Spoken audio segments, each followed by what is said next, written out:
ইমিগ্রেশনের বিভিন্ন অ্যাপ্লিকেশন এবং বিভিন্ন সেক্টরে অনেক বড় বড় ফাইন আপনার ফিস যুক্ত করে দেওয়া হয়েছে অ্যাজাইলেম, যেটা আমরা I-589 ফর্ম, যেটা আমরা ইউএসসিআইএস এবং কোর্টে আমরা সাবমিট করি।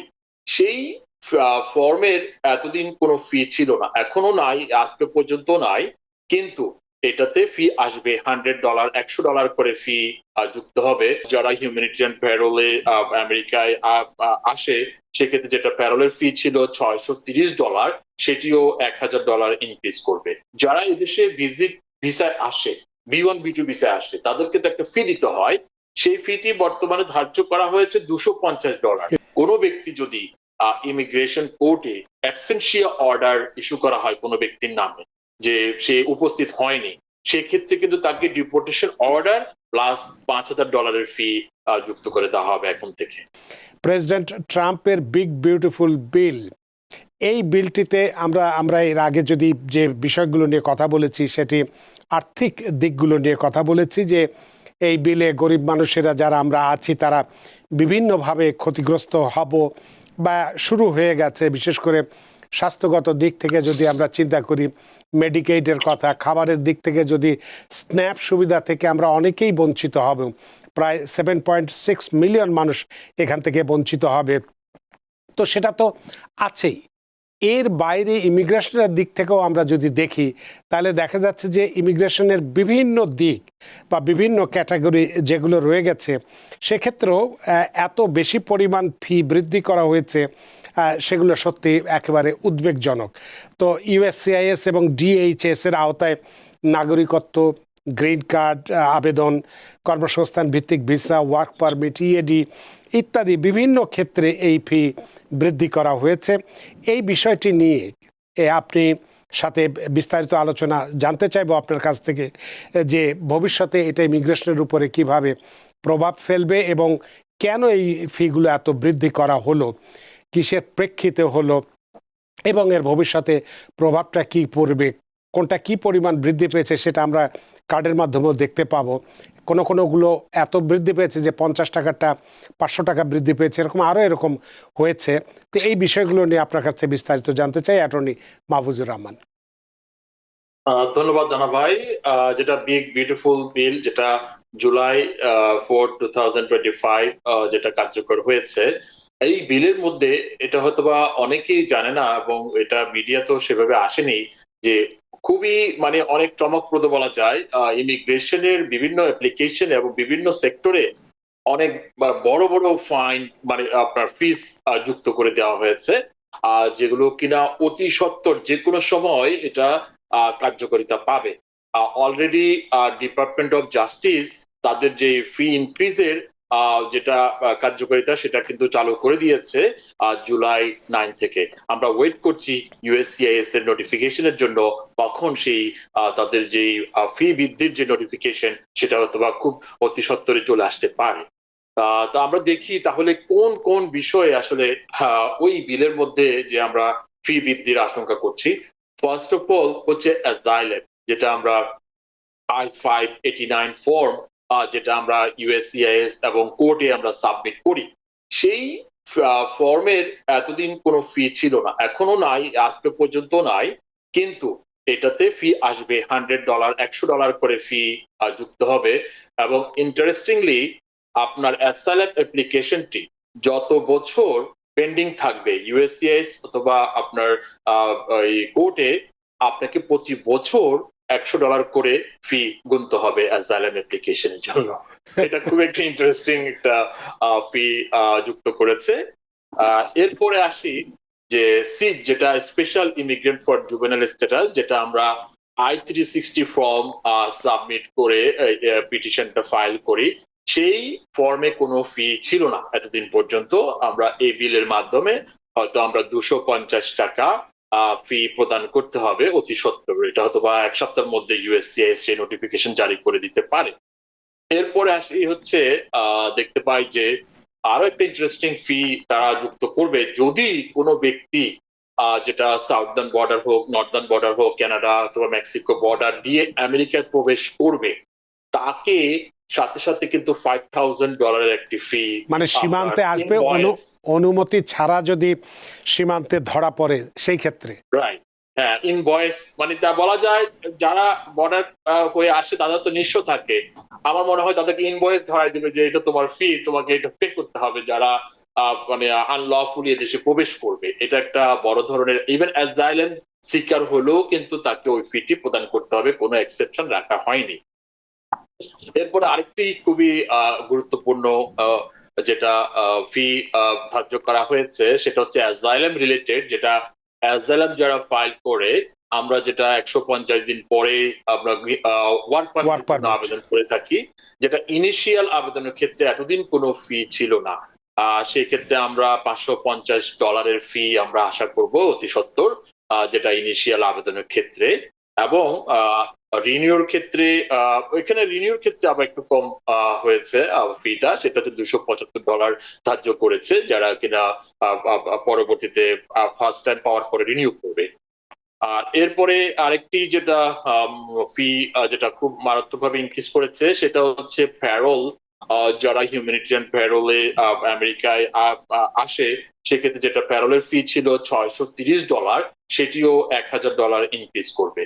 আর আপনি যেটা বললেন যে $50 থেকে $500, সেটা হচ্ছে টিপিএস অ্যাপ্লিকেশনের ক্ষেত্রে, যদিও টেম্পোরারি প্রোটেক্টেড স্ট্যাটাস যেটা, সেটি হচ্ছে আমাদের বাংলাদেশি যারা ইমিগ্রেন্ট তাদের সাথে হতে যুক্ত নয়, কিন্তু এটা অনেক নেশনের সাথে যুক্ত, যারা এখনো টিপিএস এর আন্ডারে আছে তাদের অ্যাপ্লিকেশন করতে গেলে $500 ফি গুনতে হবে।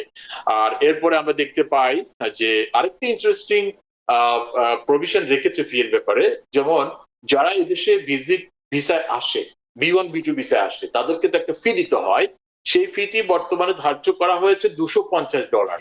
আবার এই ফিটিকে আবার খুবই রিফান্ডেবল হিসাবে আপনার ফিটাকে ধার্য করা হয়েছে। দ্যাট মিনস হচ্ছে কেউ যদি আমেরিকার বাহির থেকে ওই non immigrant visa B1 B2 visa নিয়ে আসে $250 দিয়ে, এবং সে যদি তার ভিজিটের নির্দিষ্ট সময় অতিক্রম করে যদি সঠিক সময় আবার ফিরে যায়, তাহলে ওই ফিটি কিন্তু সে রিফান্ড চাইতে পারে এমবেসির কাছে। তো এটা একটা খুব ইন্টারেস্টিং বলা যায়, মানে এটার উদ্দেশ্য হচ্ছে আমাকে যেটি মনে হয় যে যারা ভিজিট করতে আসে তারা যেন আবার নিজ দেশে ফিরে যায় সেটা। এরপরে আমরা দেখি যে আরেকটি ফি ইনক্রিজ হবে, সেটা হচ্ছে অ্যাডজাস্টমেন্ট অ্যাপ্লিকেশন, যেটা আমরা বর্তমানে $1,440 ফি, সেটাতে সামান্য বৃদ্ধি হয়েছে, সেটা $1,500 ধার্য করা হয়েছে। এবং এরপরে ওয়েবারের ফি সেটিও ইনক্রিজ করেছে $1,050, সেটিও $930 থেকে $1,050 বৃদ্ধি করেছে। আর এই ক্ষেত্রে আরেকটি খুবই গুরুত্বপূর্ণ ফি যেটি বৃদ্ধি পেয়েছে ডিপার্টমেন্ট অফ জাস্টিসের ক্ষেত্রে, যেটা আগে আমরা $110 ফি দিতাম, সেটি হচ্ছে বোর্ড অফ ইমিগ্রেশনের আপিল যে ফি, যেটা যারা অ্যাসাইলাম অ্যাপ্লিকেশন আপনার ডিনাই হয় ইমিগ্রেশন জাজের কাছে অথবা অন্য কোনো রিলিফ ডিনাই হয়, সেটার এগেইনস্টে যখন আমরা ইমিগ্রেশনে আপিল করতাম সেটি ছিল $110, সেটি এখন $900। এবং পাশাপাশি এখানে কিন্তু আবার এই বিআই এর যে আপিল, আরেকটি যেটা আপিল ইউএসসিআইএস এর, যেটা আমাদের কমিউনিটির সাথে খুবই সম্পৃক্ত, সেটা হচ্ছে যেমন ভাই বোনের আবেদন অথবা কোনো ফ্যামিলি পিটিশন যখন ডিনাই হয়, সেক্ষেত্রে আপিলের ফিটাও কিন্তু এখানে যুক্ত, সেটিও কিন্তু $110 থেকে $900 ফি ধার্য করা হয়েছে। এখন ডিপার্টমেন্ট অফ জাস্টিসে আপিল করতে গেলেই $900 ফি দিতে হবে। আর এরপরে আরেকটি যেটা গুরুত্বপূর্ণ ফি যেটা আমরা বলে থাকি ক্যান্সেলেশন অফ রিমুভাল, সেক্ষেত্রে দুটো ক্যান্সেলেশন রিমুভাল আছে, একটা হচ্ছে 242A এবং 42A এবং 42B, যেটা আমরা ফর্ম বলে থাকি, সেটার আগে ফি ছিল $130 এবং সেটি এখন যথাক্রমে $600 এবং $1,500 ফি ইনক্রিজ করেছে। আর সর্বশেষ আরেকটি ফি যেটা ধার্য করা হয়েছে, সেটি হচ্ছে কোনো ব্যক্তি যদি ইমিগ্রেশন কোর্টে অ্যাবসেন্সিয়া অর্ডার ইস্যু করা হয় কোনো ব্যক্তির নামে যে সে উপস্থিত হয়নি, সেক্ষেত্রে কিন্তু তাকে ডিপোর্টেশন অর্ডার প্লাস $5,000 ফি যুক্ত করে দেওয়া হবে এখন থেকে। তো এইভাবে কিন্তু খুবই মানে সারপ্রাইজিং অনেকগুলো ফি যুক্ত হয়েছে যেগুলো আগে ছিল না। আমরা অতি সত্বর কিন্তু ইউএসসিআইএস এর ওয়েবসাইটে দেখতে পাবো সেই এই ফি বৃদ্ধিগুলো।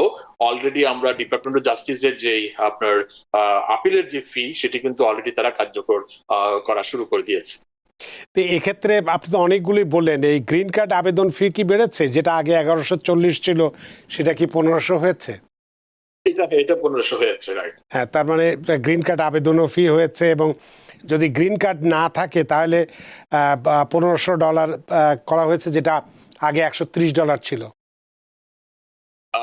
এটা হ্যাঁ, অ্যাকচুয়ালি এটা হচ্ছে আপনার গ্রিন কার্ড, যেটা আমি বলছিলাম যে ক্যান্সেলেশন রিমুভাল, যেটা আচ্ছা। ইমিগ্রেশন কোর্টে ফাইল করতে হয়, যেটা এই আপনার 10 বছর রেসিডেন্সি এবং আপনার এখানে কোয়ালিফাইং রিলেটিভ থাকলে সেক্ষেত্রে যেটা আগে $130 ছিল সেটাও ও, $1500 সেটা $1500, মানে একেবারে এমনি অবস্থা খারাপ, তার উপরে মরার উপর খাড়ার ঘাড় অবস্থা সৃষ্টি করেছে। তো এই যে এত বৃদ্ধি পেয়েছে, এর ফলে ভবিষ্যতে ইমিগ্রেশনের উপরে কি ধরনের প্রভাব পড়তে পারে বলে আপনি মনে করছেন? এটা অবভিয়াসলি ইমিগ্রেন্ট কমিউনিটির উপরে খুবই মারাত্মকভাবে এফেক্ট হবে ফাইন্যান্সিয়ালি, বিশেষ করে বড় বড় যেগুলো ফি, যেমন $5000 ফি, অ্যাবসেন্সিয়া ফি, অথবা এখন দেখা যাবে যারা ইমিগ্রেশন কোর্টে উপস্থিত থাকবে না অথবা তারা কোর্ট ডেট মিস করেছে, তাদেরকে আপিল করতে গেলে অথবা এই ফিটা আগে দিতে হবে যে তাদের যে অলরেডি, তারপরে অথবা সে আপিলের জন্য সে মোশন টু রিওপেনের জন্য যোগ্য হবে। তো এই ধরনের যে আরো কতগুলো মানে খুবই মারাত্মক ভাবে যে ফি গুলো ইনক্রিজ করেছে, এগুলো অবভিয়াসলি ইমিগ্রেন্ট কমিউনিটির উপরে মারাত্মক ইফেক্ট হবে ফাইন্যান্সিয়ালি। এমনিতেই সার্বিকভাবে ইমিগ্রেন্ট কমিউনিটি বিভিন্ন ভাবে তারা কিন্তু আপনার এই আতঙ্কের মধ্যে রয়েছে, ডিপোর্টেশন এবং তাদের যে মামলার এখন উপর যে পড়ে এখন হচ্ছে এই ফির যে ধাক্কা, সেটি কিভাবে তারা সামাল দেয় সেটি দেখার বিষয়। সেটাই, মানে আসলে যাতে মানুষ অবৈধভাবে এখানে না আসে, বা আমেরিকাতে বোধহয় একটু কম মানুষ আসুক, সেটাই বোধহয় বর্তমান প্রশাসনের লক্ষ্য। তা না হলে যেটা বললে যে মানুষ বেড়াতে আসবে B1 B2 ভিসা নিয়ে, সেখানেও $250 জমা দিয়ে রাখবে, এক ধরনের বলা যেতে পারে কষান মানি, বা এটাকে জামানত হিসেবে রাখা হবে, যখন আবার চলে যাব তখন সেটা নিয়ে যেতে হবে। এটা আর একটা ঝামেলা সৃষ্টি হবে আর কি। তো সে কারণে এখানে একটা খুবই আমার কাছে খুব প্যাথেটিক যেটা মনে হয়েছে, সেটা হচ্ছে যে যারা এই বর্ডার মানে আনলফুলি দেশে প্রবেশ করে, দেখা যায় যে এটা যে অ্যাজাইলামের যে তারা সিক করবে এখানে এসে, অবভিয়াসলি আমেরিকায় লোক ওইভাবে লোকজন আসে যেটা কিনা নিপরিত, এবং তারা যে কোনো যে পার্সিকিউশনের শিকার হয়, যেটা রেফিউজি কনভেনশনের আলোকে সেটা অ্যালাউ করে, তাদেরকে যদি $5000 প্রথমেই যদি বার্ডেন দিয়ে দেওয়া হয়, এটা আসলে তাদের পক্ষে যে ক্লেম সেটা সাবমিট করবে না তারা 5000 বিল পে করবে, সেটাই আসলে তাদের জন্য একটা সংকটময় মুহূর্ত হয়ে দাঁড়াবে। অনেক ধন্যবাদ বিষয়টি পরিষ্কার করার জন্য। নিউ ইয়র্ক থেকে সম্প্রচারিত TVN 24 টেলিভিশন, বিশ্বজুড়ে বাঙালির কণ্ঠস্বর।